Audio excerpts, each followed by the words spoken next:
Before I head into the Iron Range, I'm taking a little detour to stretch my legs. At this point, I've been riding down Highway 2 for about 160 miles, or about 3 hours. It's another hour and a half until I can say I'm in the Iron Range, my next destination. Near the northern town of Northam, I hear there's an interesting place that I can stop and go for a walk. It's a scientific and natural area, or SNA, called the Lost 40. This interesting patch of woods isn't like much of the forest around it. Thanks to a surveying error way back in 1882, 32 acres of pine and 18.94 other acres of adjoining federally owned Chippewa National Forest were spared from the Minnesota logging boom.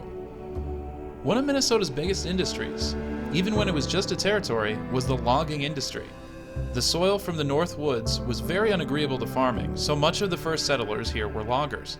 When the logging boom really took off, from about 1890 to 1920, it's said that $1 billion worth of lumber was logged out of the North Woods. In the early 20th century, when the Iron Range really came online, the port of Duluth, Minnesota was the busiest port in the United States, even surpassing New York City in gross tonnage. The iron ore and lumber shipped out of Duluth turned the North Woods into an economic powerhouse. In 1905, Duluth had the most millionaires per capita than anywhere else in the U.S. You can still see the old money architecture in some parts of town today.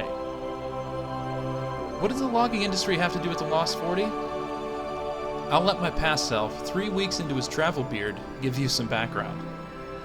So a surveying crew had left Grand Rapids of the Mississippi. It was the nearest white settlement in northern Minnesota. They went 40 miles away, and through some error, they had made Lake Coddington, a lake that's nearby, much larger than it really is. So all of the trees in this area were mapped as underwater, and they were spared the woodsman's axe. Less than 2% of the forests in Minnesota are completely untouched and known as primary forest. Some of these are 300, 400-year-old trees that were around when the Pilgrims first arrived in North America. Because of this error, they were spared, they weren't touched. Lumberjacks had not come through and knocked everything down, simply because they made the lake larger than it really was. This is known as the Lost 40.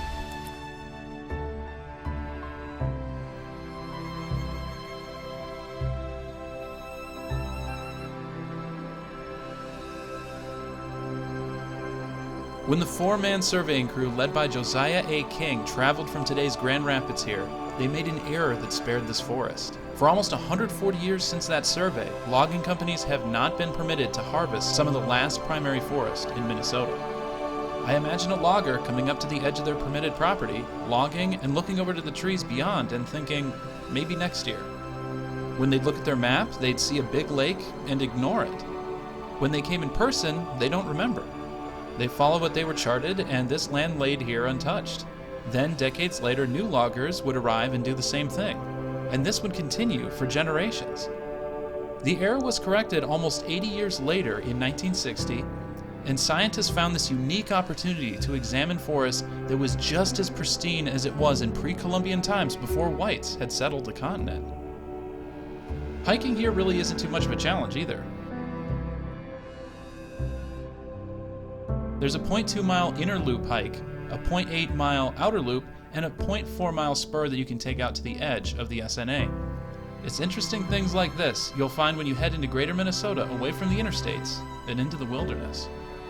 It's just incredible to think that it takes hundreds of years for these trees to get to this size. So most of these trees around here that were logged, we won't see how big they could potentially get in our lifetime.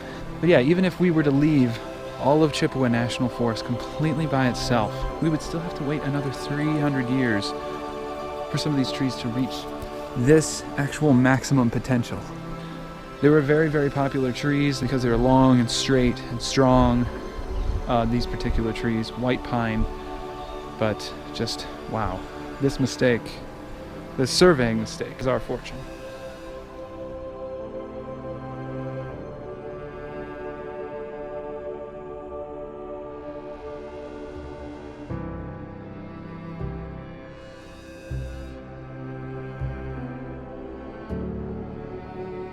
I can only imagine what the first surveyors that came through here before the logging had seen.